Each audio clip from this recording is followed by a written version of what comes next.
هذا وكشفت صحيفة لو باريزيان أن المغربي أشرف حكيمي متورط في قضية اعتداء، حيث اتهمته فتاة باغتصابها داخل منزله قبل أيام بعد أن جردها من ملابسها واعتدى عليها، لكنها ركلته بقوة وهربت خارج المنزل.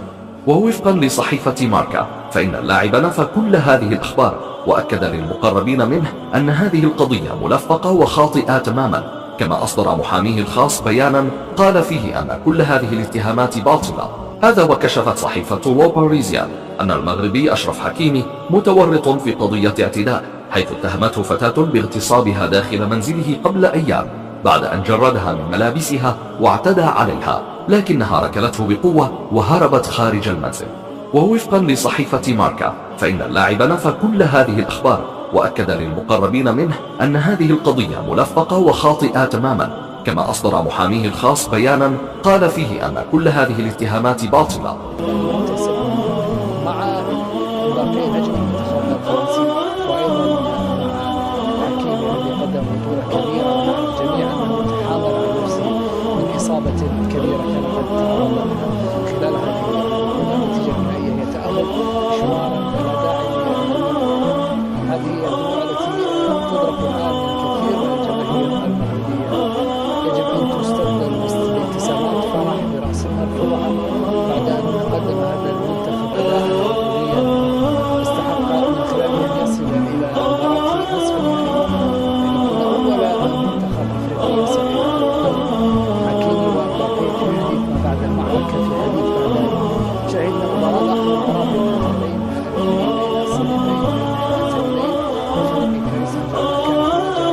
خاصة بينهما انتهت بفوز مبابي الذي مسجل في هذه المباراة، إنجاز فريد في السنوات القليلة الماضية، حيث اعتدنا على خروج مبكر يحاول اللقب، على عكس ما يحدث الآن مع مبابي مع منتخب فرنسا مع ديديه ديشان الذي يعادل رقم سكولاري في الفوز في 14 مباراة في كأس العالم، في إنجاز كبير على المستوى الشخصي لمدرب المنتخب الفرنسي الذي يشترك الآن في هذا الحديث المبتسم مع باقي نجم المنتخب الفرنسي وأيضا مع حكيمي الذي قدم بطولة كبيرة، ونعرف جميعا أنه تحامل على نفسه من إصابة كبيرة كان قد تعرض لها خلال هذه البطولة. النتيجة النهائية هي تأهل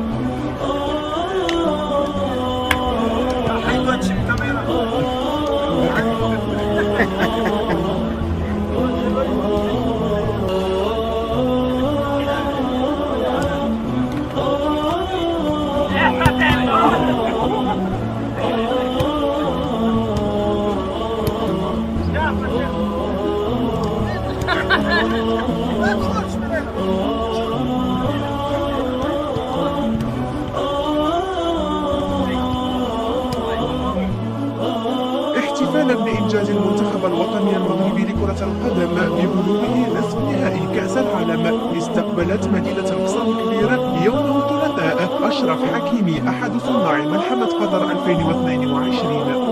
Je suis trop content d'être ici aujourd'hui avec vous. أنا سعيد جدا بتواجدي معكم.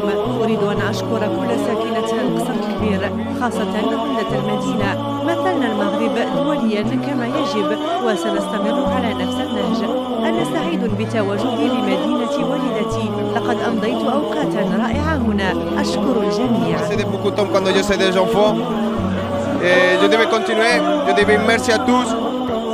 هذا ومن المرتقب أن يعود أشرف حكيمي بعد هذه الزيارة لمدينة القصر الكبير صوب العاصمة الفرنسية باريس لاستئناف تدريب رفقة فريقه باريس سان جيرمان بعد استفادته من عطلة قصيرة قضاها بين الولايات المتحدة الأمريكية والمغرب.